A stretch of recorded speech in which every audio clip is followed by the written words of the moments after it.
Evidentemente, en manos de dictaduras feroces como estas, el llamado a la concordia es casi como una tomada de pelo. Sebastián Maril, buen día, ¿cómo te va?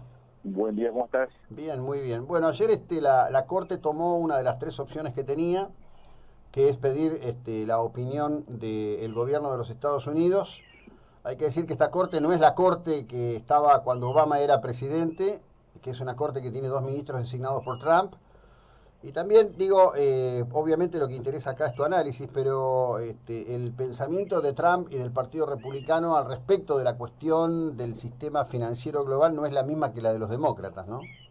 Sí, pero a ver, el hecho de que haya dos jueces diferentes a los dos jueces a la Corte que falló en contra de Argentina en el caso con los holdouts, no es muy relevante porque los dos jueces que reemplazaron también eran republicanos, motivo por el cual la ideología se mantiene en este aspecto. De todos modos, hay que tener en cuenta lo siguiente: cada vez que la Corte en Argentina llegó a esta instancia en 4 ocasiones en los últimos 30 años, ¿sí? Cada vez que la Corte Suprema pidió la opinión del gobierno norteamericano, la Corte terminó aceptando el caso, cosa que es muy bueno. ¿Okay? Lo que es malo es que cada vez que terminó aceptando el caso, el fallo final de la Corte terminó siendo el caso del país. O sea, bien, depende cómo lo veas, no sé si es bueno que finalmente el caso sea aceptado, porque seguís pateando, seguís agonizando algo que, para mi opinión, y no me he equivocado en este caso en absoluto desde que empezó, terminará siendo perjudicial para YPF y para Argentina. Vamos a tener que pagar este dinero.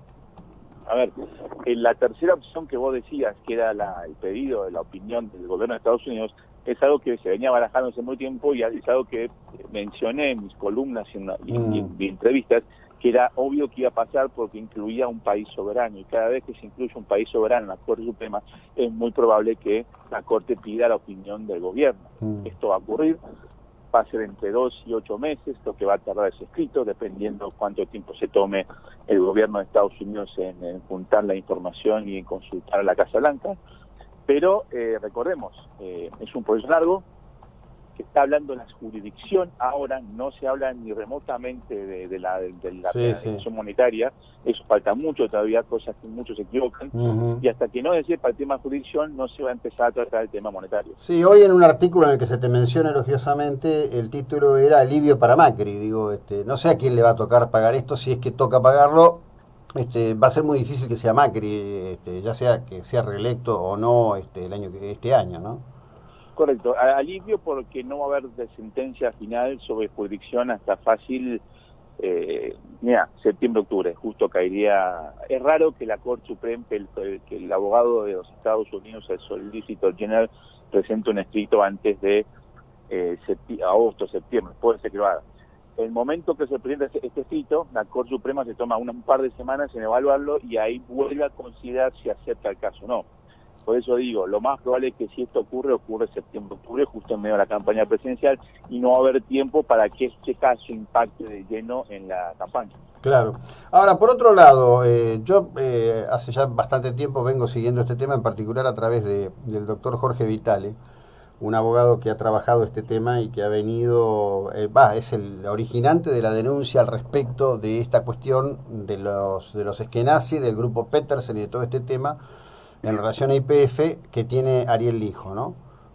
Acá de lo que se está hablando es de un fraude en origen. Eso no podría llevar a un... Porque las cuestiones que se manejaron con los sold outs, en realidad nunca se cuestionó la legitimidad de la deuda. Se cuestionaban otras cosas completamente distintas que estas.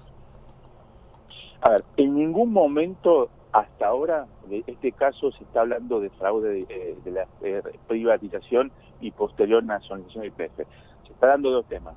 Primero, el principal, que es YPF de Argentina debería haber dado la opción a los accionistas minoritarios de vender sus acciones al nuevo propietario mayoritario de YPF, que es el Estado argentino, la famosa OPA.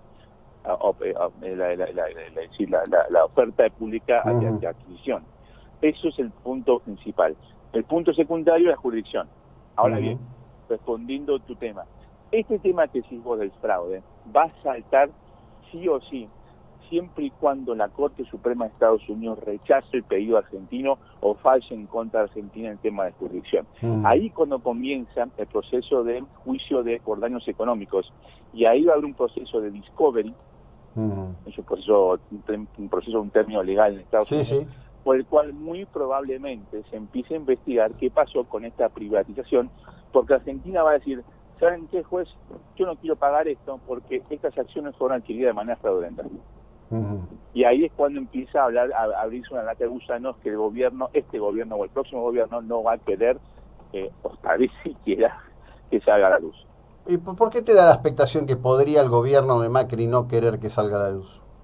Bueno, ahí es donde yo estoy de acuerdo con el gobierno Macri en la estrategia. Yo para mí este caso no debería haberlo presentado en la Corte Suprema y debería haber aceptado que el proceso de discovery comience, porque si vos hoy mismo, año electoral, le pedís a la Corte Inferior del Distrito Sur de Nueva York, la que lleva este caso originalmente, que empiece un proceso de discovery, porque Argentina no debe pagar ni un solo peso, porque esto fue una adquisición fraudulenta, en teoría, no digo yo, ahí empezás a revelar, a desvelar información que compromete a la posición tuya durante las elecciones.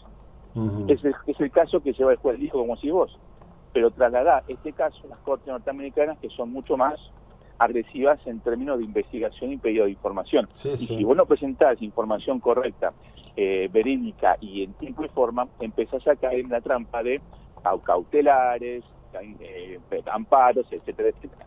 Por eso digo, para este gobierno hubiera sido mucho más apropiado en términos políticos electorales que este caso no llegase a la Corte Suprema y se hubiese quedado en la Corte Sur para empezar este proceso de discovery y que haga sacar toda esa información que estamos hablando.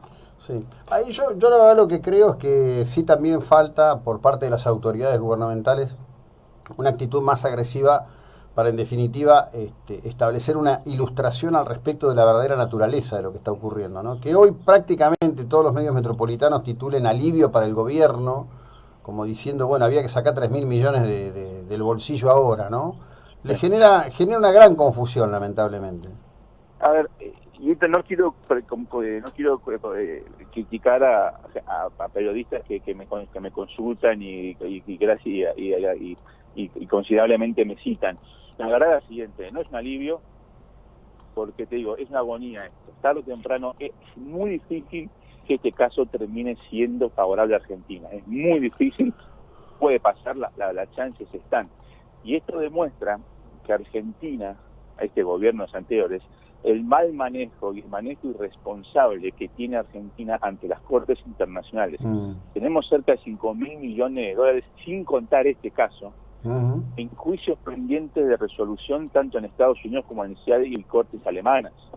Y este gobierno no las ha cerrado. Mientras no las cierre, ¿y cómo las cerrás? Hecho que se emitís un bono y lo pagás, así es fácil. Mientras no lo cierre, se van a seguir dando vueltas, y mientras se haya un juez que puede fallar en contra de Argentina, esto no es un alivio, sino un dolor de cabeza que sigue, le está dando la aspirina a un enfermo terminal de cáncer. Y esto es algo que yo sigo insistiendo que es un dolor de cabeza para Argentina, para este y para el próximo gobierno. Repito, si esa es la estrategia del gobierno, de patear esto para el próximo, bienvenido sea. Bueno, el problema es que no debería ser así. Veremos. Yo creo que mucho va a depender de lo que pase con la causa que lleva el hijo de una vez por todas. Pero bueno, me lleva a otros puntos que no son el detalle de lo que habitualmente vos manejás. Así que, Sebastián, como siempre, te deseo un buen 2019 y te agradezco la ilustración que nos brindás sobre estos delicados temas. Muy amable. Por favor, cuando quieras hablamos. Bueno, Sebastián Maril, bueno, un tipo